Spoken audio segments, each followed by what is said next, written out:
Maniraim, good morning class. Welcome to the biology class. Today we will discuss the respiratory disorders. Respiratory disorders are the disorders which are related to the respiratory system. There are different disease that is related to the respiratory system that we will discuss today. First, like bronchitis, emphysema, pneumonia and asthma. These are the major disorders we will discuss today. Okay, respiratory disorders is actually more common in Pakistan because there is high pollution, very high pollution in Pakistan. There are more carbon dioxide and different gas pollutant present in the atmosphere. That's why there are high respiratory disorders. That means they are so we will discuss that. First is bronchitis. Bronchitis basically is the inflammation of the bronchi or bronchiole. Bronchi or bronchioles में what happen? Inflammation हो जाती है, which result in the increased production of mucus. Mucus ज़्यादा produce होगी, which result in the swelling of tubular walls. Means जो इसकी walls हैं वो become swell कर देंगे. Look at this diagram. For example, in close look you will see here the diameter of inflamed bronchi or bronchiole is more larger, and this is normal size is small, so it becomes swell. Because of swelling it's increase in size, and there is a narrowing of tube become narrow. In this you can see is lumen is narrow, so less oxygen can be present in it means less gaseous exchange take place in lungs, so there is difficulty in breathing. So this is called the bronchitis.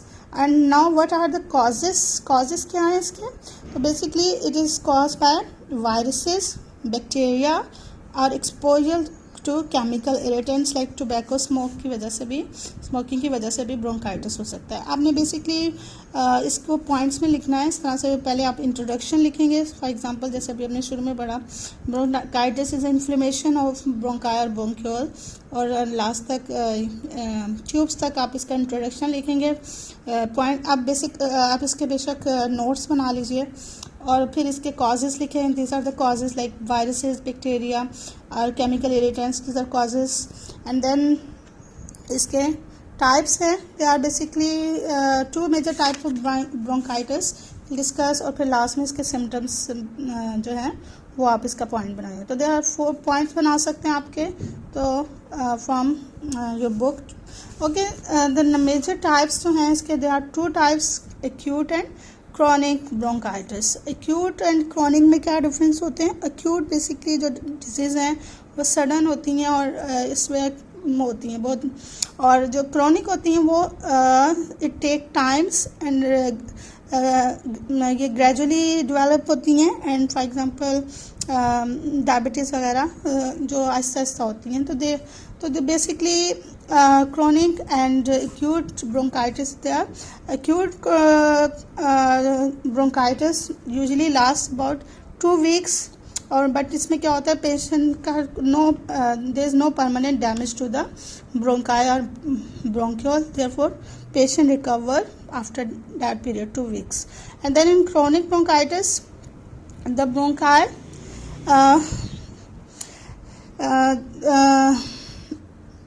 the bronchi develop chronic inflammation in chronic bronchitis, and it usually lasts for 3 months or 2 years to 2 years. तो काफ़ी time लग जाता है इसमें. और symptoms क्या हैं? What are symptoms? और मोस्टली जो है people with more than 45 age they have chronic bronchitis. उनमें ज़्यादा होती है क्योंकि ये takes times. Okay, next is symptoms. What are the symptoms? कौन कौन सी हैं? इस symptom is called mild wheezing. Wheezing क्या होता है? Wheezing basically during expiration there is a whistling sound is produce. Sometime जब आप एक्सपायर कर होते हैं, when we move air out from your body, sometime whistling sound is produce. That is called the wheezing. Wheezing and fever, chill and shortness of breath, सांस मुश्किल से आ रहा होता है, when especially when you are doing hard job. So these are the some symptoms of bronchitis. So this is the bronchitis. Okay, next is the emphysema. Emphysema क्या होता है? Emphysema is the destruction in the wall of alveoli. Alveoli का जो wall है, this is diagram of alveoli. For example, alveoli, this is normal alveoli. In this normally gaseous exchange take place in normal condition, and this is emphysema, patient with emphysema's alveoli. Now their wall are destructed. Now they are because large sacs are now produced and now become less surface area, which result in less gaseous exchange. Gaseous exchange नहीं होगी proper क्योंकि surface area काफ़ी low हो जाता है. That's why. And lung tissue जो है, they also broken down, and or during exhalation what happened, the lungs do not come back to their original positions. That's why the air cannot move out from the lung and it trap into the lungs. So this is called the emphysema. So what are the symptoms? क्या है? What are the symptoms of emphysema? It is shortness of breath, fatigue, recurrent respiratory infections हो जाती हैं बार बार, and weight loss भी हो जाता है. और मोस्टली क्या होता है कि जब तक आप लोगों को पता चलता है कि पेशेंट को एम्फीसीमा है, 50 to 70% ऑफ द लंग जो है वो डैमेज हो चुका होता है. तो this is that causes the serious complication. Okay, तो this is the emphysema. Okay, next is pneumonia. What is pneumonia? Basically pneumonia is the infection of lungs. Infection हो जाता है लंग का, that is called the pneumonia. और pneumonia में lung sometimes both lung they get infected and they are called double pneumonia. Double pneumonia में दोनों lungs जो हैं वो इन्फेक्ट हो जाते हैं. इसके कॉजेज़ क्या हैं? What are the causes? इसके भी डिफरेंट बैक्टीरियाज हैं, जैसे streptococcus pneumonia and some viral pneumonia भी होता है, जैसे influenza virus it cause pneumonia. इसके अलावा fungal infections they also causes the pneumonia.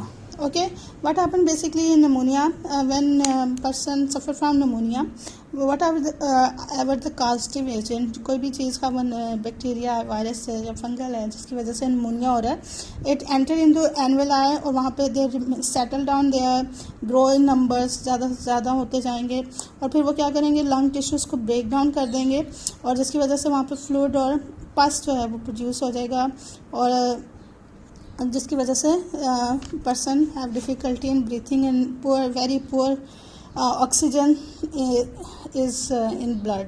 तो ओके, तो दिस इज़ बेसिकली निमोनिया में इस तरह से आपका लंग डैमेज हो जाते हैं. अच्छा, नेक्स्ट इज सिम्टम्स. क्या है इसके सिम्टम्स जो हैं? इट इज़ इंक्लूड्स कोल्ड, पहले कोल्ड होती है, फिर then high fever, shivering and cough with sputum productions. इन बलगम भी हाथ में आता है कफ के साथ साथ. और द पेशेंट में बिकम शॉर्ट ऑफ ब्रेथ, सांस लेने में मुश्किल होती है. The patient skins colour change from and become dusky और पर्पलिश सा कलर हो जाता है. वो किस लिए होता है कि due to poor oxygen in blood में कम ऑक्सीजन हो जाती है.